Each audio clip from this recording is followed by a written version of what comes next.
خوفناک 10 سالہ بچی کی کہانی۔ چندپور، سبز پہاڑیوں کے بیچ ایک چھوٹا سا گاؤں جس کے اندر بہت خوبصورت درخت، کھیت، پہاڑ، ندیاں، پرانے کھیت اور ایک خوبصورت انگوروں کا باغ جو برسوں سے ویران پڑا تھا۔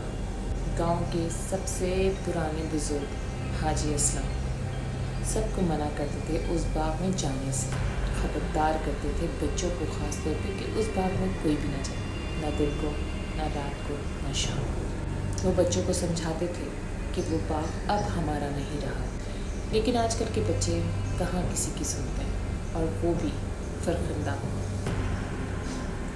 10 سالہ بچی بہت ہی ضدی، وہ تو کسی کی بھی نہیں سنتی تھی۔ فرخندہ تھی 10 سال کی، پر اس کا ذہن اتنا تیز تھا جیسے کہ 20 سال کی۔ وہ اپنی نانی کے ساتھ چھوٹے سے اسی گاؤں میں رہتی تھی۔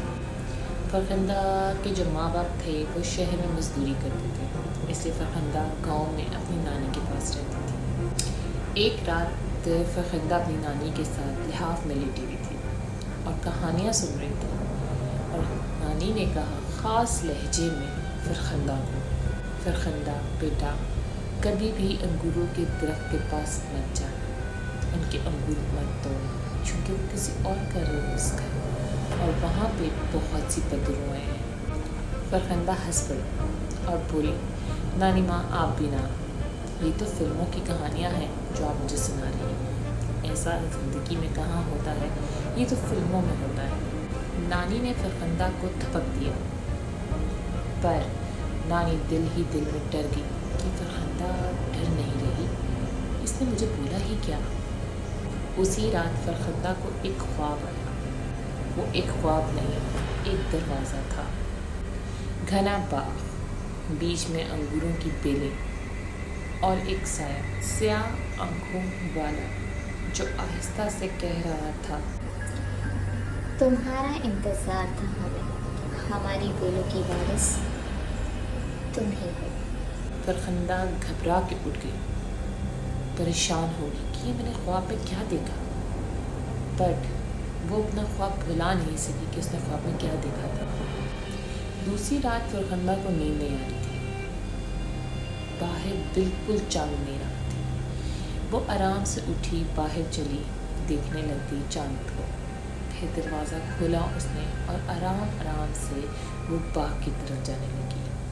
انگوروں کا باغ ٹھنڈا، خاموش، اور اس کی بیلیں اتنی پھیلی ہوئی تھی جیسے کہ انگوروں کا جو درخت ہے وہ سانس لے رہا ہو۔ فرخندہ ایک بیل کے پاس گئی، وہاں پہ بہت خوبصورت انگور لٹکے ہوئے تھے، اس سے رہا نہیں گیا۔ فرخندہ نے ایک گچھا توڑ لیا۔ جیسا ہی فرخندہ نے انگور کھانا شروع کیا، پہلا انگور بہت میٹھا، دوسرا انگور اس سے بھی میٹھا، تیسرا انگور جیسے ہی اس نے زبان پہ رکھا تو ایسا لگا جیسے زبان پہ کسی نے آگ لگا دی ہو۔ اچانک ہوا بند ہو گئی، موسم سخت ہو گیا اور ایک آواز آئی، یہ تمہارا رزق نہیں تھا۔ فرخندہ نے گھبرا کے پیچھے دیکھا، یہ کس کی آواز ہے؟ تو فرخندہ نے دیکھا کہ اسی درخت کی بیلوں کے نیچے ایک ہوا سے بنا ہوا خوفناک کوئی بندہ کھڑا ہوا جو اس کو بول رہا تھا۔ وہ سایہ بولا، ہم نے صدیوں انتظار کیا ہے اس کو کھانے کے لیے، اور تم آئی اور ہمارا رزق توڑ دیا، اب تم واپس نہیں جا سکتی۔ فرخندہ نے ڈر کے چیخیں ماری، تو چیخیں کسی کو سنائی نہیں دی۔